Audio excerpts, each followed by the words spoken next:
లితాస్ passion వరల్డ్‌కి స్వాగతం. నేను లలితారెడ్డి. ఈరోజు మనం మల్బరీ కాయలు కోసుకుందామండి.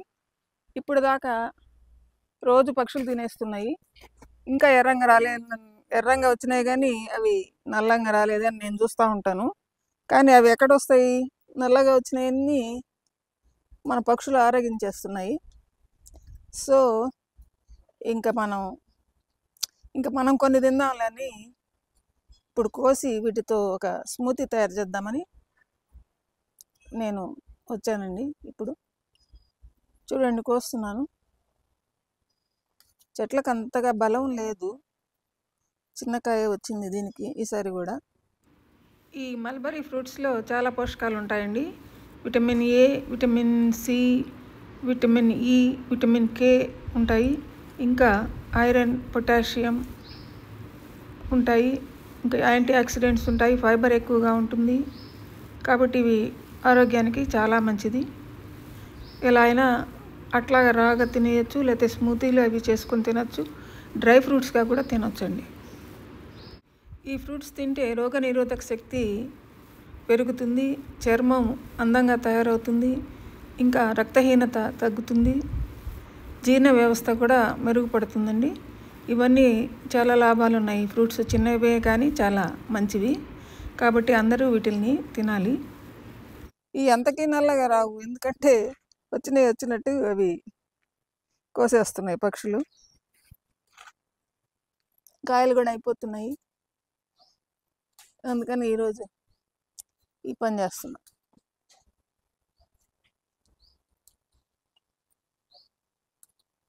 చూడండి చెయ్యి అంతా ఎట్లా ఎర్రగా తయారవుతుందో కోసేటప్పుడు. కొంచెం చితికిపోయి ఫ్రూటు రెడ్గా వస్తుందండి. రాలిపోతున్నాయి కోసేటప్పుడు కూడా.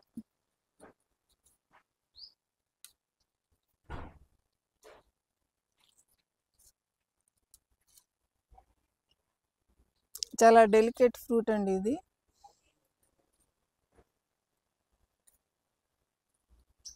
రాలిపోతూ ఉంటాయి కూడా ఫ్రూట్స్. మనం కోసుకోవడం లేట్ అయితే, పక్షులు తినడం లేట్ అయినా కానీ రాలిపోతాయి. ఇంకా ఈ పండ్లలో కాల్షియం కూడా ఉంటుందండి. అందువల్ల ఎముకలు, దంతాలు ఆరోగ్యంగా ఉండడానికి కూడా తోడ్పడుతుంది. ఇంకా మధుమేహ నియంత్రణలో కూడా, అంటే షుగర్ లెవెల్స్ తగ్గిస్తుంది, దానికి కూడా ఇది ఉపయోగపడుతుంది. ఈ మొక్కల్ని పెంచుకోవడం కూడా చాలా ఈజీ. చిన్న కటింగ్తోనే మనం వీటిని పెట్టుకోవచ్చండి. నేను కటింగ్స్ పెట్టాను. 10-15 డేస్లోనే చక్కగా కాయలు కూడా వచ్చేసాయి అప్పుడే, ఆకులు రావటమే కాకుండా. కాబట్టి ఈజీగా మనం ప్రాపగేట్ చేసుకొని ప్రతి ఒక్కరు వీటిల్ని చక్కగా పెంచుకోవచ్చు. అందరూ ట్రై చేయొచ్చు, చక్కగా పండించుకోవచ్చు, తినచ్చండి. ఇప్పుడు నేను పెట్టిన కటింగ్స్ కూడా చూపిస్తాను. చూడండి పువ్వులు ఎలా వచ్చాయో వాటికి. ఇవేనండి కటింగ్స్. ఒక 5-6 కటింగ్స్ ఒకటే పాట్లో పెట్టాను. నేను ప్రూనింగ్ చేసినప్పుడు మల్బరీ చెట్లని ఆ కటింగ్స్ తీసుకొచ్చి, కొద్దిగా మట్టి ఆల్రెడీ ఉండింది తొట్టిలో, నేను క్రాస్గా పెట్టేసేసి మట్టి వేసేసాను. ఇంకేం చేయలేదండి. ఇప్పుడు వర్షాలు కూడా పడుతున్నాయి, టెంపరేచర్స్ తగ్గాయి కదా, అందువల్ల చక్కగా అన్నిటికీ ఆకులు బాగా వచ్చేసాయి. పూత కూడా వచ్చింది చూడండి ఎంత బాగా, చక్కగా పువ్వులు కూడా వచ్చేసాయి. ఒక్కటి అనుకుంటా ఫెయిల్ అయిందండి, అది తీసేసాను. మిగతా అన్నీ 5-6 బాగా వచ్చేసాయి. ఫ్రెండ్స్కి ఇద్దామని చెప్పి నేను పెట్టాను ఇవి. నేను కూడా ఇంకొకటి పెట్టుకుంటాను. ఆల్రెడీ 3 ఉన్నాయి నా దగ్గర. చక్కగా కాయలు వస్తూనే ఉంటాయండి. 1.5 మంత్స్కి వచ్చేస్తూనే ఉంటాయి కాయలు. చక్కగా తింటూ ఉండొచ్చు, అటుపోతే తింటూ ఉంటాను నేను. బాగా టేస్టీగా కూడా ఉంటాయి. మీరు కూడా ట్రై చేయండి. ఆకుల్లో దాక్కొని ఉన్నాయండి కాయలు. చాలా వరకు బర్డ్స్ తినేస్తున్నాయి, మిగతాయి నేను కోస్తున్నాను. దీంతో ఒక చక్కటి స్మూతీ చేస్తాను ఇప్పుడు. మీరు కూడా చూద్దరు కానీ. అన్నీ కోసేసానండి, దాదాపు అయిపోయినాయి.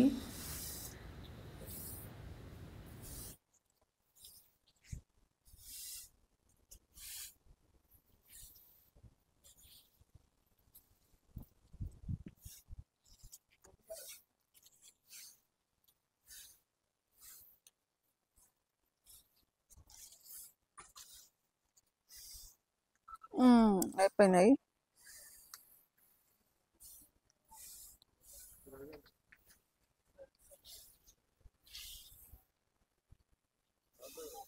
చూడండి ఎన్ని వచ్చాయో. ఒక గ్లాస్ స్మూతీ వస్తుందిలే, ఒక గ్లాస్ స్మూతీ వస్తుంది వీటికి. చేసేద్దాం ఇప్పుడు వెళ్ళి. ఇంకా కొన్ని ఉన్నాయి, కొద్దాం.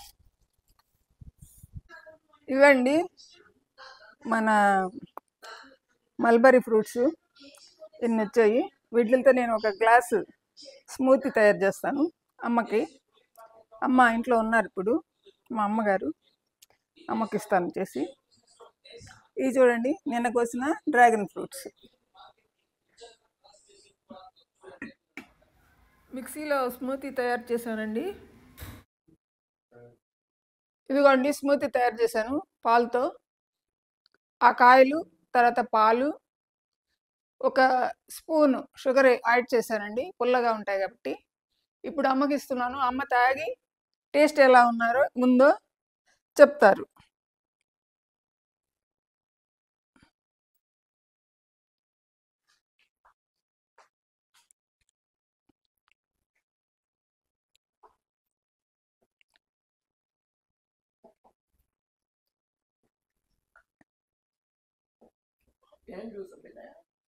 అది మల్బరీ ఫ్రూట్ జ్యూస్. మల్బరీ మా చిన్న చిన్న కాయలు, ఎర్రగా నల్లగా ఉండే కాయలు. ఆ జ్యూస్ ఎట్లుంది? జ్యూసు చెప్పకుండా తాగేస్తున్నావు. తీగుందా? పుల్ల పుల్లగా తీగా ఉంది. అదనమాట. అదండి మల్బరీ జ్యూసు. జ్యూస్ కాదు, స్మూతీ అనుకోండి. పాలతో చేశాను. మా నాన్నగారు ఇక్కడ ఉండేది, అమ్మ ఇద్దరు టీవీ చూస్తున్నారు. నేను జ్యూస్ తెచ్చి ఇచ్చాను. ఈ మల్బరీతో చేసిన, పాలతో చేసిన ఒక జ్యూస్ లాంటిది అనుకోండి. స్మూతీయో జ్యూసో ఏదో ఒకటి పేరు పెట్టుకోవచ్చు. చూడండి ఎలా ఉందో.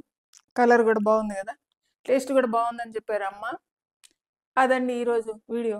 ఈ వీడియో మీకు నచ్చితే లైక్ చేయండి, షేర్ చేయండి, సబ్స్క్రైబ్ చేయండి. మీ అభిప్రాయాలను మీ కామెంట్స్ రూపంలో నాకు తెలియజేయండి. ధన్యవాదాలు.